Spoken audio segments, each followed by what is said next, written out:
오늘도 장중에 코스피 지수가 2,300선을 하회했고 코스닥도 급락했습니다. 주식시장의 변동성이 최근에 엄청 커졌는데요. 그러다 보니까 지난 1일 금융당국은 변동성 완화를 위한 조치를 단행을 했습니다.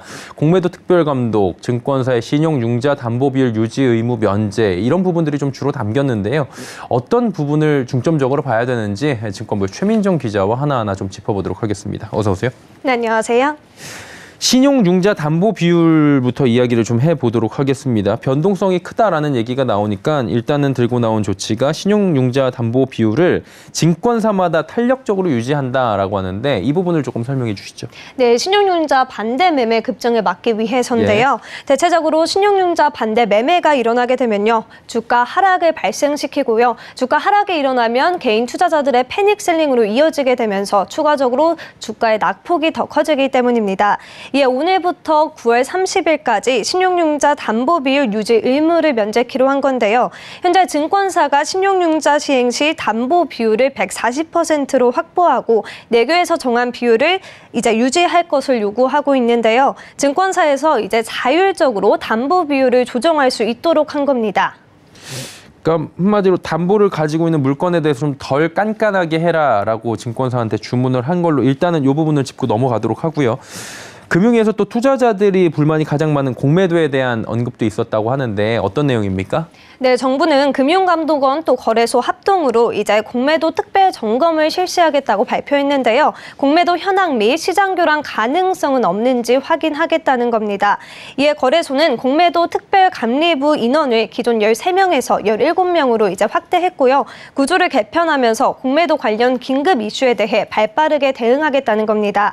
하지만 공매도에 대한 투자자들의 원성은 아직까지 높은 상황인데요. 개인 투자자들은 국내 증시가 다른 세계 증시에 비해 많이 빠진 것에 대해 공매도가 원인으로 보고 있기 때문입니다. 개인 투자자 담보 비율은 140%인데요. 기관과 외국인 투자자의 경우 공매도를 할 때 담보 비율이 105%인 게 문제라는 겁니다. 투자자들은 공매도 자체가 기관과 외국인에게만 유리한 기울어진 운동장이라고 표현하고 있습니다. 이에 추가적으로 공매도에 대한 제도 개편을 요구하고 있는 상황입니다. 개인 투자자들 사이에선 이번 제도 개편도 좋은 소식이지만 공매도 자체를 한시적으로 금지하자는 목소리까지 나오고 있습니다. 한마디로 담보 비율도 기관 외국인이 조금 더 여유 있게 가져가고 있고 공매도 자체에 대해서 상환기관에 대해서도 지금 굉장히 말이 많거든요. 이 부분에 대해서 좀 개편을 하자는 건데 이 부분은 조금 빠진 것 같고요. 어쨌든 간에 정부가 투자자들을 위해서 어떤 조치를 취한 건 맞는 것 같습니다. 그런데 실제 효과가 있는지 없는지를 봐야 될 것 같습니다. 오늘 증시를 보면은 뭐 이게 답은 아니겠지만 어느 정도 이야기는 할 수 있을 것 같은데 오늘 그렇게 좋지는 않았죠? 네, 오늘이 시행 첫날임에도 불구하고 조치는 거의 이제 효과가 없다고 볼 수 있습니다. 왜냐하면 지난 금요일과 마찬가지로 장중 2,300선이 무너졌기 때문인데요. 장 초반 기관의 매수세에 잠깐 반등하는 모습 보여줬지만 이후 개인과 외국인의 매도세가 커지며 하락 전환했습니다. 이에 오늘 코스피는 전 거래일 대비 0.22% 하락한 2,300.34포인트의 장을 마쳤고요. 코스닥 역시 상황이 비슷했습니다. 코스닥은 전 거래일 대비 0.93% 하락한 722.73포인트의 장을 마쳤습니다. 오늘 코스닥은 외국인과 기관의 매도세가 지수 하락을 부추겼습니다. 사실 뭐 하루만 놓고 보기에는 너무 섣부르다라고 말씀하시는 분들도 계실 수 있겠지만 기대를 하셨던 분들 입장에서는 오늘 긍정적인 효과가 없는 거 아니냐 이런 얘기가 나올 수도 있어요.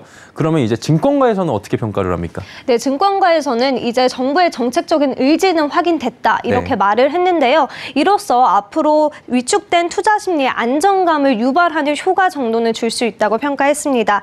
다만 이번 제도가 증권사별로 자체적으로 리스크 관리에 나선다는 게 문제라는 말이 있는데요. 신용융자 비율을 자체적으로 관리하기 때문에 증시에 미치는 영향이 제한적일 것이라는 의견입니다. 실제 오늘 증권사들을 상대로 취재해본 결과 시행 첫날이어서 그런지는 모르겠지만 오늘부터 신용융자 담보 비율을 낮춘 증권사는 없는 것으로 파악됐습니다. 당국의 조치가 의무가 아니기 때문인데요. 그러다 보니 전문가들은 금융위의 조치 자체가 어느 정도 의미가 있을 수는 있지만 제도화되지 않으면 된다면 결국 시장에 주는 효과는 미비할 것이다. 이렇게 평가하고 있습니다. 또 공매도 역시 마찬가지인데요. 당장 금지 조치가 시행되는 건 아닌 만큼 명확한 효과를 시장에서 확인하기는 어렵다는 의견입니다. 실제 오늘 한국거래소 데이터를 확인해 본 결과 공매도 거래 대금의 변화는 거의 없는 것으로 파악됐습니다. 금융위의 조치 효과를 기대한 투자자들의 한숨도 더욱 짙어졌습니다. 예. 일단은 이게 권고 사항이기 때문에 증권사 입장에서 당장 수치를 바꿀 수가 없고 한마디로 변화된 부분을 찾기는 조금은 첫날에서는 어려웠다라는 부분인 거죠. 그러다 보니까 뭐 국내 증시 전망 좀 암울한 거 아니냐라는 얘기들 계속 나오고 있는 상황인데 지금 전망 어떻게 봅니까? 네, 증권가에서는 앞으로의 경제 지표에 주목해야 된다 이렇게 보고 있는데요. 송주현 다울투자증권 연구원은 상반기 심리 지표가 둔화된 상황에서 하반기에 실물 지표가 둔화된 걸 확인하게 되면 이제 하방을 탐색하는 과정이 더 이어질 수 있다고 평가하기도 했습니다. 이에 앞으로 발표되는 경제 지표에 주목하면서 투자해야 된다고 설명하기도 했습니다. 또 일각에서는 너무 비관적인 입장보다는 좀 긍정적인 부분에 주목할 필요가 있다 이렇게 조언하기도 했는데요. 강대석 유안타증권 연구원 인터뷰 들어보겠습니다. 증시 굉장히 어려운 상황인데요. 지금 여기서 추가적으로 더 어떤 비관적인 시각들만 가지고 있는 것은 좀 지양해야 될 필요가 있지 않을까라고. 긍정적인 부분들, 뭐 예를 들면 이익 전망치의 하향 조정이 이미 지금 과도한 가격 조정이 포함되어 있다라는 점을 좀 참고해 주시면 좋겠습니다.